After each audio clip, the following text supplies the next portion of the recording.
मम्मा मम्मा, मुझे विराम चिन्ह के बारे में समझा दो। कल मेरी मैम विराम चिन्ह का क्लास टेस्ट लेंगी।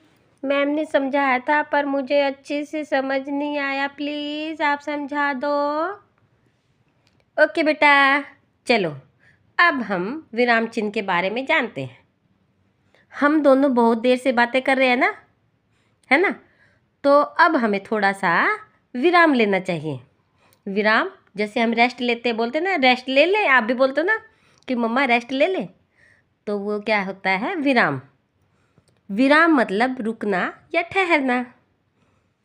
किसी भी काम को करते करते हम बीच में थोड़ी देर रुकते हैं ना और फिर से काम में लग जाते हैं, इससे हमें आराम मिलता है।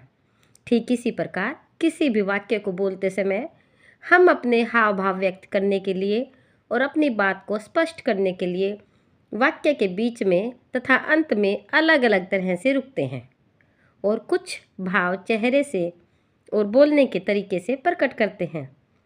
तो ये तो बात हुई कि हमने बोलकर कैसे अपनी बातों में विराम लगाया, पर लिखते समय हम कैसे अपनी बातों को व्यक्त करते हैं, ये सोचो ज़रा।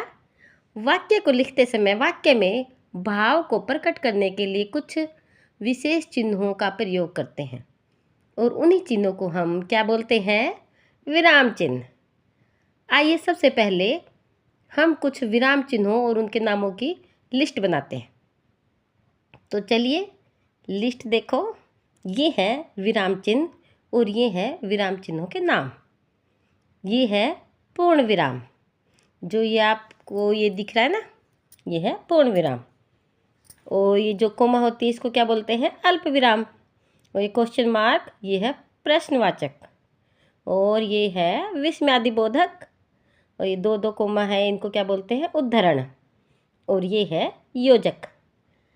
आज हम इतना ही सीखेंगे और सिखाएंगे कल।